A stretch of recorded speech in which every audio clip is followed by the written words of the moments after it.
है जिन्होंने एक कमाल की फिल्म बनाई है। मैं फिल्म के बारे में ज़्यादा बताऊं तो मज़ा नहीं आएगा, इन्हीं से पूछते हैं।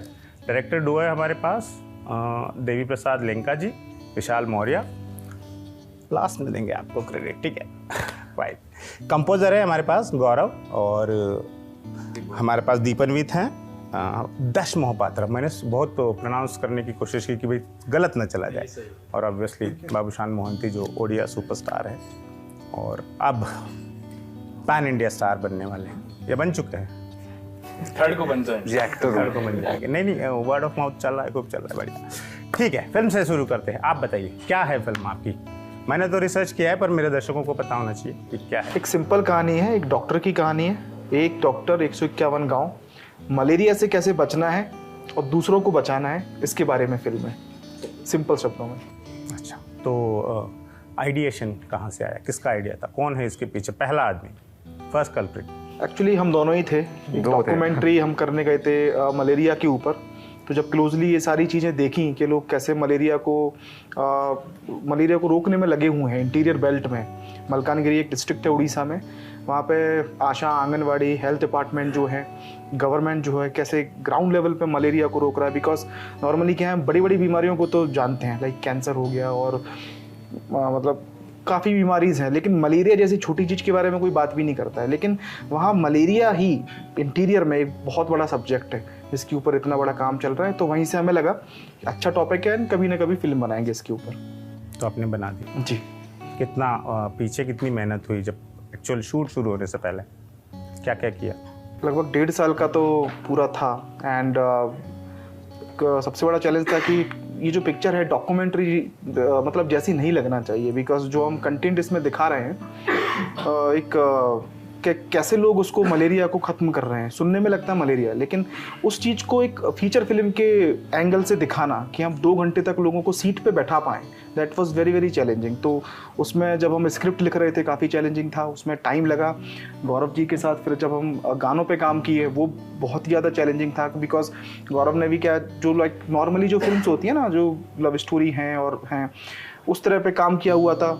उनके लिए भी था, हमारे लिए भी चैलेंजिंग था कि इस गानों के थ्रू हम अपनी स्टोरी को आगे बढ़ा रहे थे। कुछ गानों में भी हम लोग है ना कहने की कोशिश कर रहे थे, उसमें हमारे 6 महीने गए। तो कुल मिला के 1.5 साल का टाइम लगा ओवरऑल प्रोजेक्ट को सेटअप करने में और इसका जो स्क्रीन प्ले है उसको लिखने में।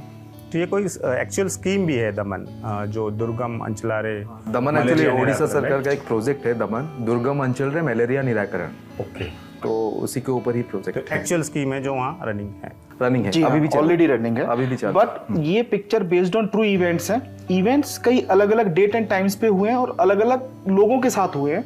हमने बस केवल एक डॉक्टर के माध्यम से वो सारी चीजों को सिंपल तरीके से दिखाने का कोशिश की है। यानी डॉक्टर फिक्शनल है, doctor is a completely fictional, but his character represent every doctor in the world. कि कोई भी डॉक्टर जिसका पोस्टिंग रूरल में हुआ है, उसके साथ क्या डिफिकल्टीज होती है, क्या माइंडसेट होता है, वो कैसे लोगों की सेवा कर सकता है, वो उनके कैरेक्टर के थ्रू काफ़ी डॉक्टर्स और पूरी जो ऑडियंस है उनको देखने मिलेगा। मतलब ये घटनाएं किसी ना किसी के साथ हो चुकी है। आप कैसे लैंड हुए इस प्रोजेक्ट में? I was waiting for these kind of scripts.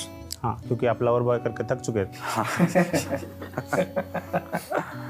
देवी भाई, विशाल भाई आए स्क्रिप्ट लेके, मैंने सुन के 5 मिनट में ही हाँ बोल दिया। 5 मिनट पढ़ने में लगाए? नहीं, ऑनलाइन बिल्कुल नहीं, सिर्फ ऑनलाइन सुना, हाँ। मैंने बोला था। फिर क्या, क्योंकि फिर मेहनत लगी, से बाहर आना। फिर मेहनत लगी क्योंकि डॉक्टर का कैरेक्टर कभी किया नहीं था मैंने। बहुत हेल्प किया मेरे डायरेक्टर्स ने, एंटायर टीम ने। मैं मिला जाके डॉक्टरों से, वहाँ के लोगों से, आंगनवाड़ी डिपार्टमेंट के लोगों से, पुलिस डिपार्टमेंट के लोगों से, क्या क्या काम किया है उन्होंने। टाइम लगा, मुश्किल थी, लेकिन I tried my best to give justice to the character. आपके माता पिता भी सिनेमा जी 40 साल से काम कर रहे हैं, तो आपको इंडस्ट्री में उनका भी एक विरासत में कुछ मिला ही होगा। थोड़ा उनके बारे में बताइए, क्योंकि हिंदी बेल्ट के लोग आपको और जाने करीब से। तम महांती, अपराजिता Mahanti, they are my parents. Okay. So they have been working in Odia film industry for the last 40 years. They have been working in Bengali industry also. So Hindi में भी काम किया। उन्हीं का प्रोडक्ट हूँ मैं। हिंदी में भी काम एक फिल्म किए थे, नया जहर, एक फिल्म किए थे 70-80s में। हाँ शायद 80s में। अच्छा, मुझे और एक चीज़ और लगती है कि बिकॉज जो उनके पेरेंट्स हैं ऑलरेडी फिल्म लाइन में हैं, तो जैसे बाबू ने बोला कि थोड़ा सा चैलेंज हुआ कैरेक्टर को समझ, लेकिन हमें लगता है कि बहुत ही ईजी रहा होगा इनके लिए करना, because he so fine actor. हमें कभी लगा नहीं कि ये सेट पे एक्टिंग कर रहे हैं। तो लाइक जैसा डॉक्टर का कैरेक्टर हम लोगों ने सोचा था वो उन्होंने पूरा प्ले किया है।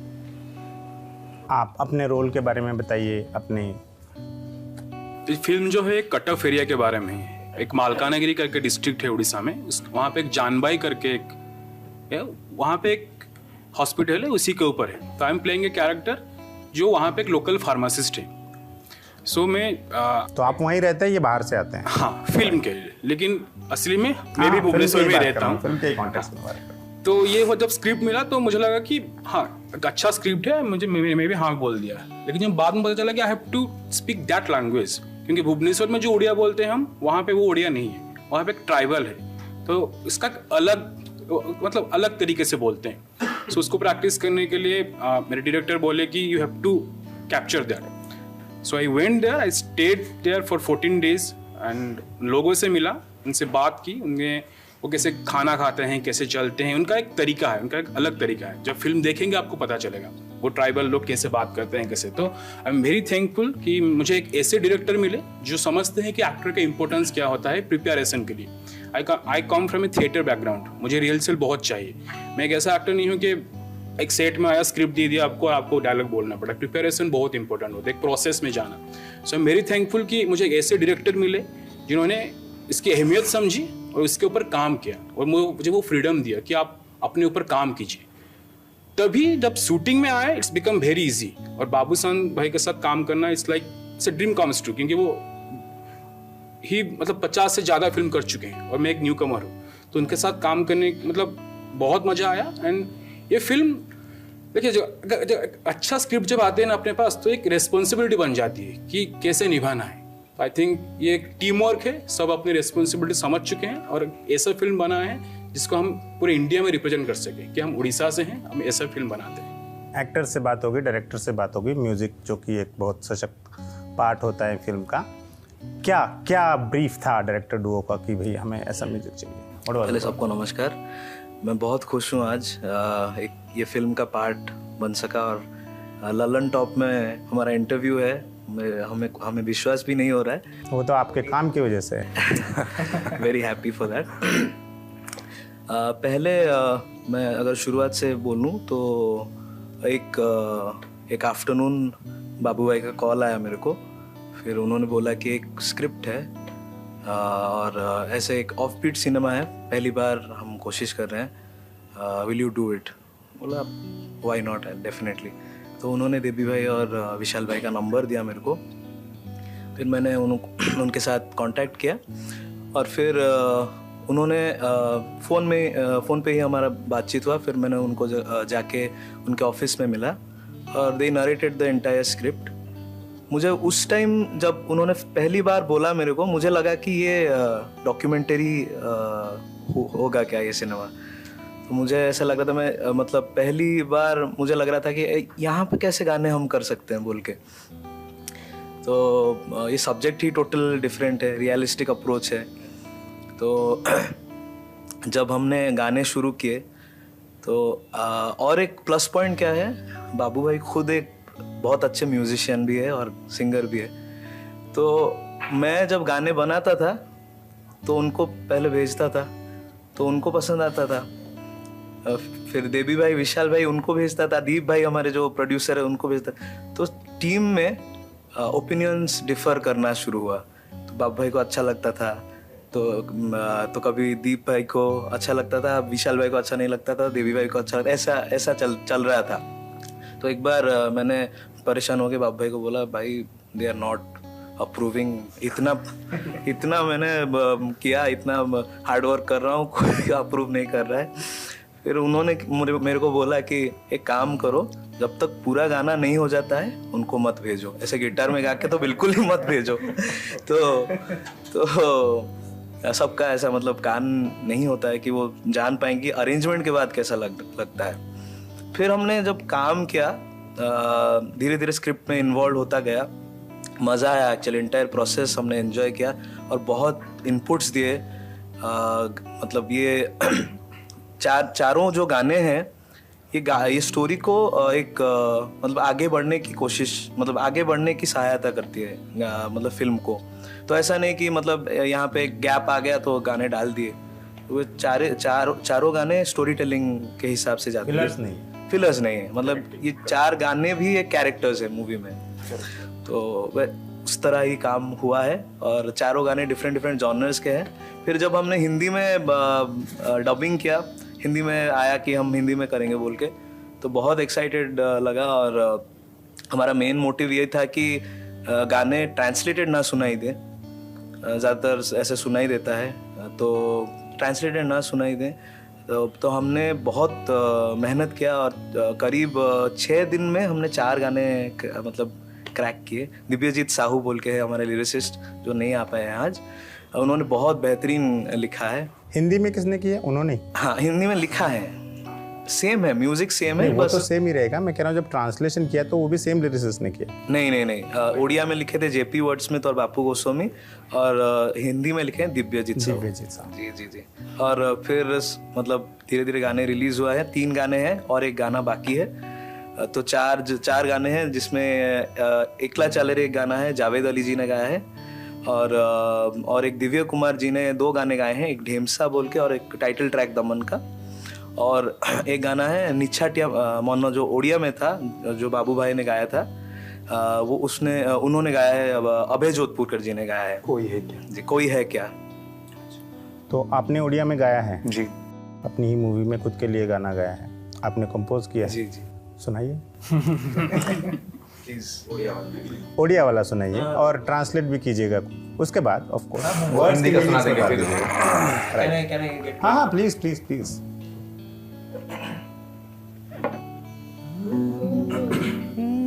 बहुत ऊपर है।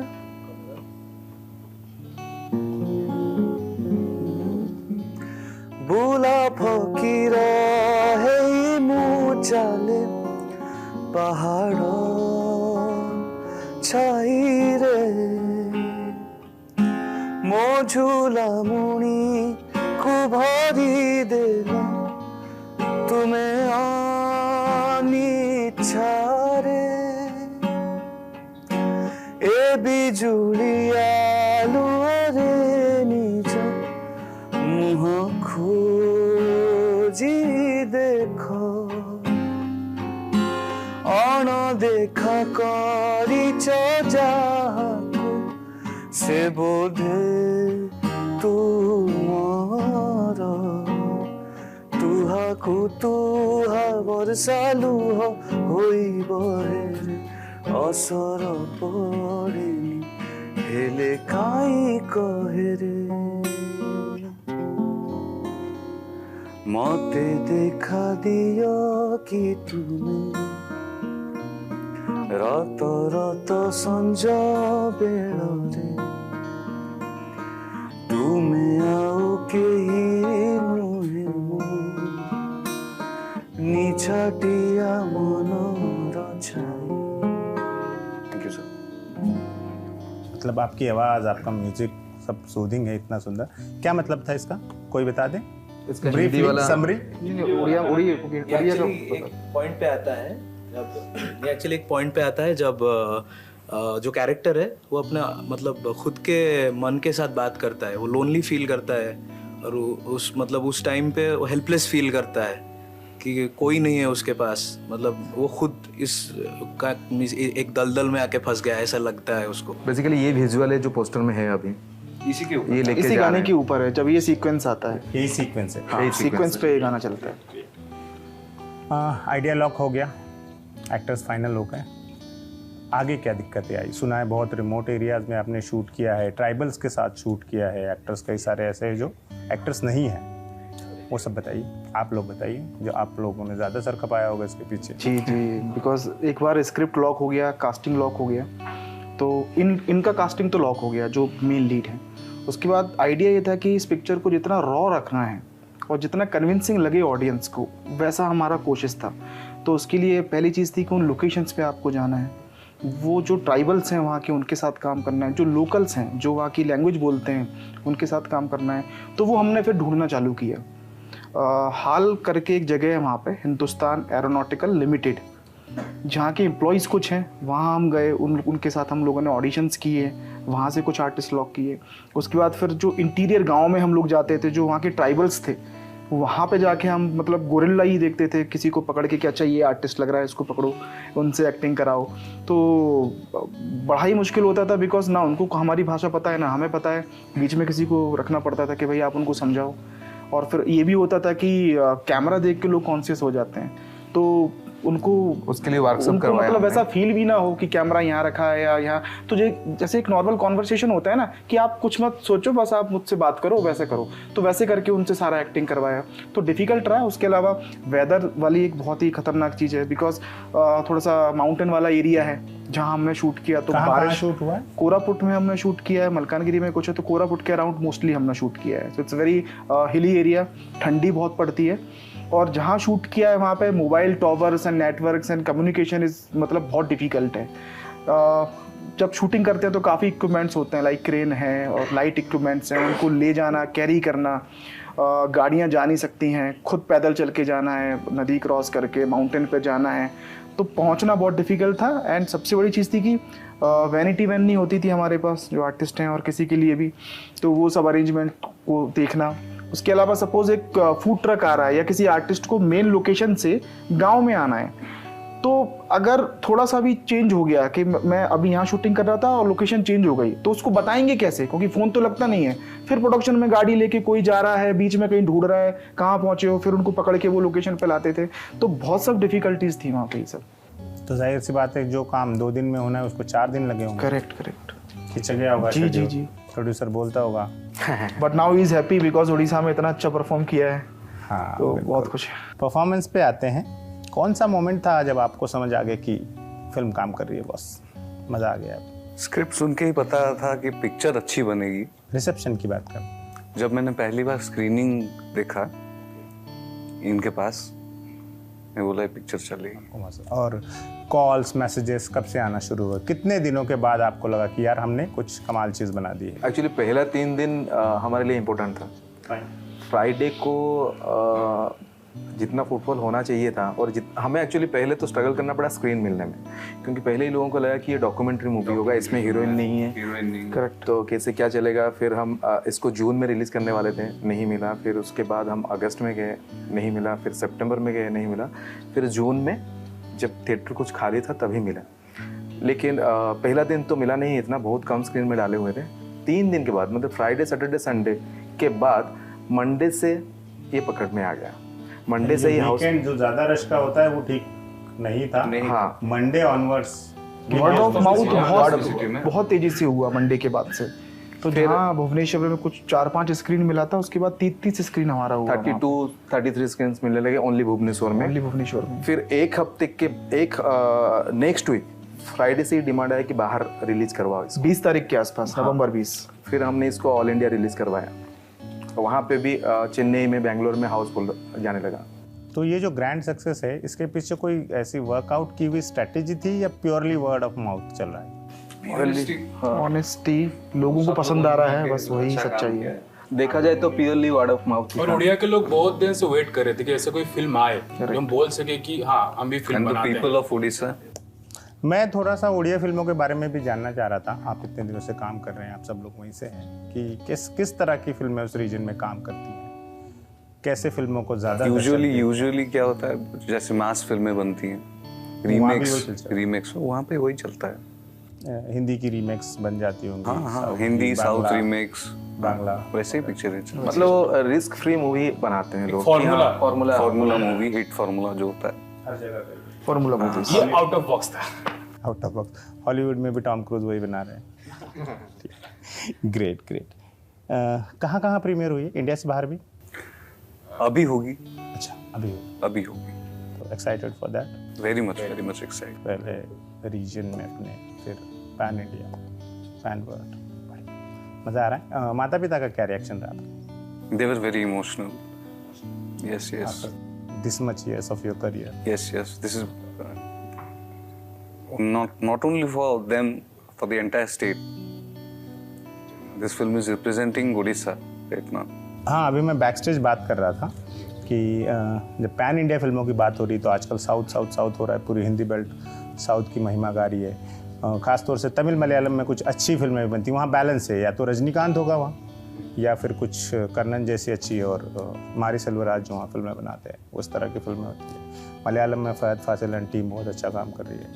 मराठी में कभी कभी बहुत अच्छी फिल्में आती है। फिर हम जब गुजराती में साल 2 साल में कोई फिल्म आती है, हेल्ला और आती है, छेलो शो तो ऑस्कर के लिए भेजी। तो हमें ये लगता था कि इधर एक तो बांग्ला का हिस्ट्री अच्छा है, इधर थोड़ा वीक हो गया है कि मतलब कोई अच्छी फिल्म आती हो तो रेयरली, पर कभी ये था कि अच्छा फिल्म देखनी है, अच्छी फिल्म देखनी है तो आप, अच्छा सिनेमा देखना है तो आप बांग्ला फिल्म में देखिए। तो ओडिया से भी कोई फिल्म आ रही है तो ये जो फ्लेवर में ऐड ऑन हो रहा है कि क्योंकि हमारा देश इतना विविधता से भरा हुआ है, इतने डायलेक्ट है, इतनी बोलियाँ है, भाषाएँ हैं, अलग अलग तरह के लोग हैं, उसका सिनेमा में रिप्रेजेंटेशन भी उतना ही हो तो मज़ा आता है। तो एक ओडिया फिल्म आई तो उसको ऐसा रिसेप्शन मिला, मज़ेदार है, तो आप लोगों को भी प्राउड फील होता ही होगा।